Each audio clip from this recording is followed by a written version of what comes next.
Okay guys, so today I'm going to be talking about the top 5 plants for tropical terrariums. So let's get straight into it.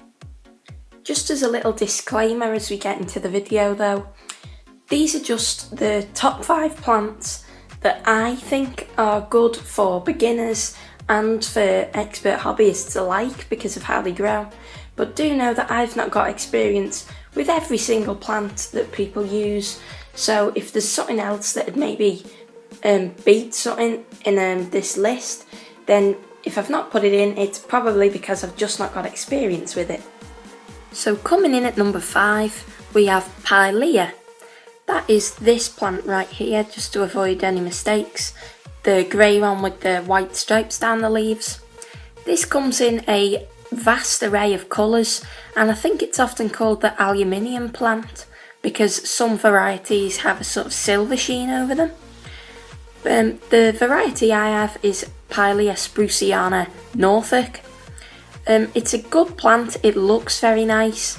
It's good for tropical conditions like all of these plants in this video, but it doesn't like too high lighting and it doesn't like to be saturated in the soil. You just want to give it sort of a daily mist and that'll do it. The reason it's no higher than 5 on this list is because it's just a tiny little plant and it doesn't really grow fast in my experience. So it's great for filling in space at the front of the terrarium, but it doesn't look that spectacular. Coming in at number 4, we have the ever popular Fittonia. This is one variety of Fittonia you're looking at. It does come in many. This one is Fittonia pink skeleton, I believe. This is a very nice plant to look at. It's not just like Pilea where it fills in space, it does look very nice as well. This variety, as you can tell, has green leaves with very striking pinky red stems. If I take you from above, you can really admire it, just how nice it does look. It's a relatively quickly growing plant compared to Pilea, but it's not going to take over your tank because it just doesn't get very big. And similar to Pilea, if a larger sort of animal steps on this, even the size of a crested gecko, then this does have to take some while to spring back. It too likes high humidity and it doesn't like being saturated. I'll just show you over here. This is a more popular variety, the white and green. Very nice looking plants, but just because of the size and because they don't take much messing with humidity and they don't like being stepped on, these come in at number 4. So at number 3 we have Nerogelia bromeliads. Some people pronounce this Nerogelia, I'm not too sure how you say it, it's just the way I've said it. But these plants are a very nice plant for high up in the tank.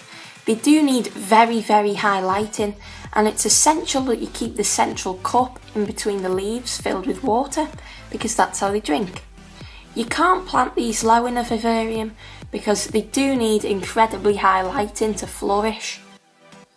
And if they get waterlogged around the roots, then they do die because these plants grow on trees in the wild. They're epiphytic is the technical word. So if you put them in soil, then they get waterlogged, they will just rot away. However, although they don't look that spectacular and they don't have a flower or anything, I'll show you just why these are so high on the list. I have had to come off the tripod here, so do excuse any shakiness, but you can see that this particular section of Nerogelia is completely pinked out where the white should be. This is called blushing, and it happens when you put these plants under very high lighting. If I just show you up here, you can see that I have a Jungle Dawn LED shining directly down onto those plants. And that is a high output bulb. They say high PART, which means photosynthetically active radiation. And this is essential for these plants to blush, and when they do just look staggering. I would like to get a longer Jungle Dawn so that it covers the whole things and they go completely pink. But yeah, that does look really nice, and to be honest, as long as you keep them in high lighting, they grow decently well. They don't take over the tank, but they do grow nice. and they're relatively easy to keep. Joined by my crested gecko here is number 2 on the list, the Guzmania bromeliad. This is shaped exactly the same as the Neregelia that we just went through, only Guzmanias are absolutely huge in comparison. What you're looking at here is just the flower spike, inflorescence or bract.